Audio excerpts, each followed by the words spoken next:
Hi friends, പുതിയൊരു വീഡിയോയിലേക്ക് എല്ലാവർക്കും സ്വാഗതം. അപ്പോൾ ഇന്ന് നമ്മൾ ചെയ്യാൻ പോകുന്നത് കുറച്ച് വൈറ്റ് സിമൻറ്റ് കൊണ്ട് ഒരു അടിപൊളി ഫ്ലവർ പോട്ട് ഉണ്ടാക്കുന്ന വീഡിയോ ആണ്. അപ്പോൾ എന്തായാലും നമുക്ക് നേരെ വീഡിയോയിലേക്ക് തന്നെ പോകാം. അപ്പോൾ അതിനുവേണ്ടി ആദ്യം ഞാൻ കുറച്ച് ഫെവിക്കോൾ എടുത്തിട്ടുണ്ട്. അപ്പോൾ അതൊരു പാത്രത്തിലോട്ട് കുറച്ച് ഒഴിക്കുക, കുറച്ച് വെള്ളവും കൂടെ ഒഴിച്ച് നല്ലവണ്ണം മിക്സ് ചെയ്തെടുക്കുക. അത് കഴിഞ്ഞിട്ട് പിന്നെ നമുക്ക് വേണ്ടതെന്ന് പറഞ്ഞാൽ ബലൂണാണ്. അപ്പോൾ ബലൂൺ ഞാൻ ഊതി വീർപ്പിച്ചിട്ടുണ്ട്. അത് കഴിഞ്ഞ് കുറച്ച് ന്യൂസ് പേപ്പർ അല്ലെങ്കിൽ ബുക്ക് പേപ്പർ. ഇപ്പോൾ നമ്മൾ ഉണ്ടാക്കി വെച്ചിരിക്കുന്ന ആ പശയിൽ പേപ്പറും മുക്കിയിട്ട് ആ ബലൂണിൻ്റെ പുറത്തെ സൈഡിൽ എല്ലാ സൈഡിലും നല്ലവണ്ണം ഒട്ടിച്ചു കൊടുക്കുക.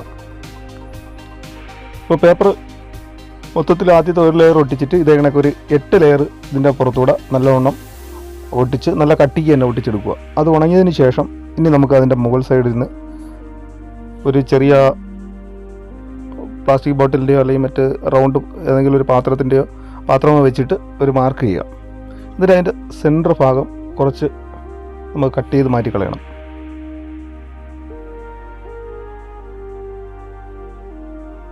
സെൻറ്റർ ഭാഗത്തു നിന്ന് കുറച്ച് നമ്മൾ കട്ട് ചെയ്ത് മാറ്റുന്നുണ്ട്. അത് കഴിഞ്ഞ് ബലൂണെല്ലാം എടുത്ത് കളയുക. എന്നിട്ട് ബാക്കിയുള്ള നമ്മൾ മാർക്ക് ചെയ്തേക്കുന്ന അതേ അളവിന് ബാക്കിയുള്ള സൈഡ് നമുക്ക് ചെറിയ ഇതളുകളായിട്ട് ഒന്ന് കട്ട് ചെയ്ത് നിർത്തണം.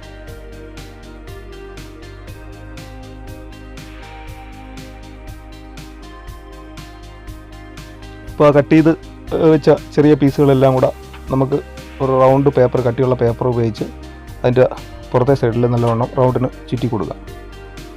അപ്പോൾ അതേ കണക്ക് ഒരു 2 ലെയർ പേപ്പർ ഇതേ കണക്ക് ഒന്ന് ഒട്ടിച്ച് എടുക്കുമ്പം ചെറിയൊരു കട്ടി കിട്ടും. എന്നിട്ട് ആ പേപ്പറിൻ്റെ അളവിന് ബാക്കി വെളിയിലോട്ട് തള്ളിയിരിക്കുന്ന ഭാഗങ്ങളെല്ലാം കട്ട് ചെയ്ത് മാറ്റാം.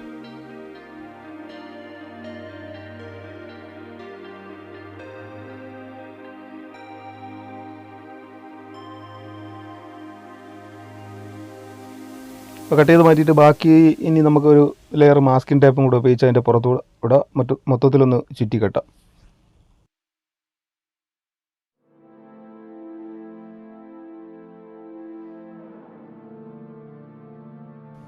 അത് കഴിഞ്ഞിട്ട് പിന്നെ അതിൻ്റെ അടി സൈഡ് ഒന്ന് തറയിൽ ഇരിക്കത്തക്ക രീതിയിൽ ഒന്ന് അകത്തോട്ട് മടക്കി വെച്ചിട്ടുണ്ട്. അതൊന്ന് കറക്റ്റ് അകത്ത് സൈഡും കൂടെ നല്ലവണ്ണം പേപ്പർ ഒന്ന് വിരൽ കൊണ്ട് നല്ലവണ്ണം പ്രസ് ചെയ്ത് ഷേപ്പ് വരുത്തി എടുക്കുക.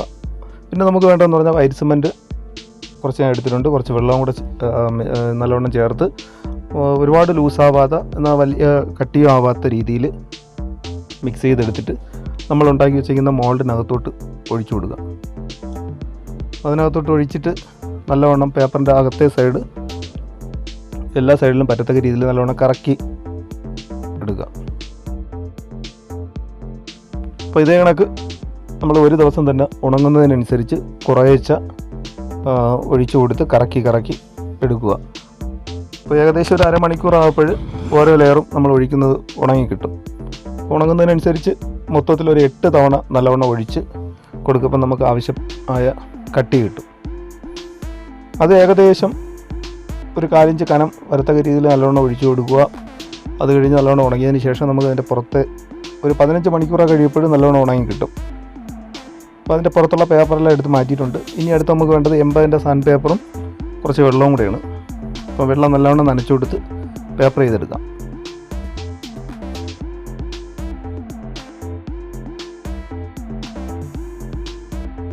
അപ്പോൾ നമ്മൾ ഉണ്ടാക്കുന്ന പോട്ട് സ്ട്രോബെറി ഷേപ്പിലുള്ള ഒരു പോട്ടാണ്. അപ്പോൾ അതിൻ്റെ പുറത്തുള്ള ഡിസൈൻ കൊടുക്കാൻ വേണ്ടി ചെറുതായിട്ട് ചെറിയ റൗണ്ട് ചെറിയ ഹോൾസും കൂടെ ഇട്ട് കൊടുക്കുക. അപ്പോൾ ഒരുപാട് പ്രസ് ചെയ്ത് കഴിഞ്ഞാൽ അത് ഹോൾ വീഴാൻ സാധ്യതയുണ്ട്.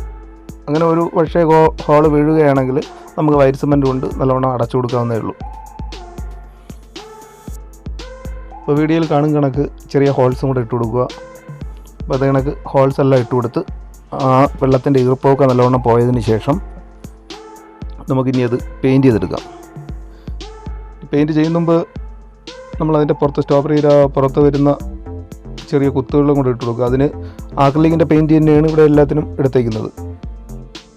അപ്പോൾ ചെറിയ കുത്തുകൾ അതിൻ്റെ പുറത്തെ സൈഡ് നല്ലവണ്ണം അടുപ്പിച്ച് ഇട്ട് കൊടുക്കുക. അപ്പോൾ അത് നല്ലവണ്ണം ഉണങ്ങിയതിന് ശേഷം നമുക്കിനി കളർ കൊടുക്കാം. അപ്പോൾ കളർ കൊടുക്കാൻ ആക്രിലിക്കിൻ്റെ റെഡ് കളറാണ് എടുത്തേക്കുന്നത്.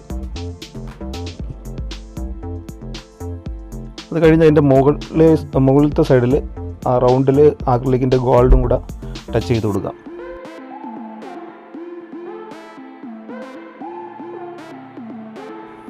ഇനി നമുക്ക് അതിൻ്റെ അകത്തുള്ള ചെറിയ ആ ഡോട്ടും കൂടെ ഇട്ട് കൊടുക്കാം, കറുത്ത പുള്ളിയും കൂടെ ഇട്ട് കൊടുക്കാം.